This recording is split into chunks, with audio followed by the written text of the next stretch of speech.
एक बार की बात है। सोनगढ़ गांव के बाहर एक ऊंची वीरान पहाड़ी थी। उसे लोग खामोश पहाड़ी कहते। मान्यता थी कि वहां अपार खजाना छुपा है, मगर यह भी कहा जाता कि जो लालच लेकर गया वह खाली हाथ लौटा। आरव गांव का एक शांत लेकिन समझदार लड़का, बचपन से ही सारी बातें सुनता आया था। एक रात आग के पास बैठे उसके दादाजी ने धीमे स्वर में उससे कहा, बेटा, खजाना ढूंढना है तो आंखों से ज्यादा दिमाग खोलना। आरव ने पूछा, क्या सच में वहां सोना है? दादाजी मुस्कुराए, हर चमक सोना नहीं होती। अगली सुबह गांव में हलचल मच गई। पहाड़ी के पास एक पुराने पत्थर पर नक्शा उकेरा मिला और वहां भीड़ जमा हो गई। तभी एक आदमी चिल्लाया, आज तो खजाना हमारा होगा। तभी दूसरा बोला, जो पहले खोदेगा वही अमीर बनेगा। और आरव ने शांत स्वर में कहा कि जल्दीबाजी अंधी होती है। तभी सारे लोग उस पर हंस पड़े और बोले, डरपोक मत बनो। तभी भीड़ पहाड़ी की ओर चढ़ पड़ी।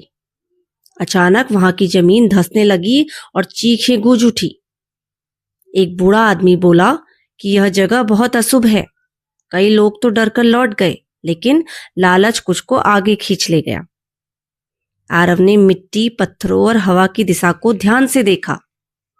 उसे एहसास हुआ कि नक्शा सीधा रास्ता नहीं दिखा रहा, बल्कि सोचने को मजबूर कर रहा था।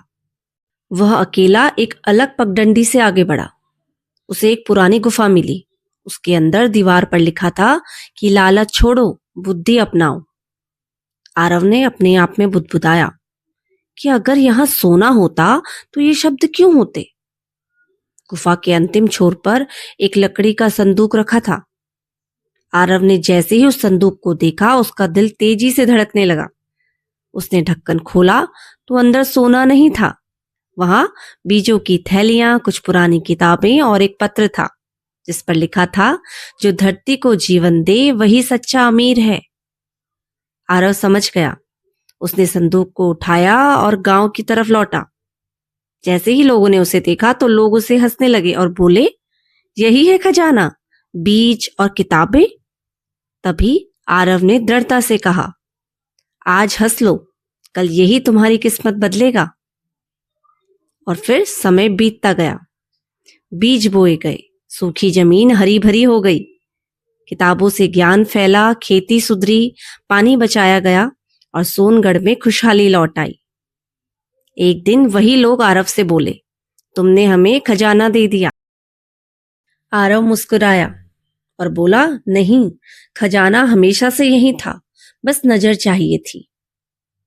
असली खजाना सोना नहीं, बल्कि हमारी समझदारी, मेहनत और सही कर्म होते हैं। जो भी कर्म हम करते हैं, चाहे वो अच्छे कर्म हो या बुरे कर्म, उसका परिणाम उसी स्वरूप में हम तक लौट कर आता है। इसलिए हमें हमेशा अच्छे कर्म ही करने चाहिए। मेरी आज की कहानी सुनने के लिए आप सभी का बहुत बहुत धन्यवाद।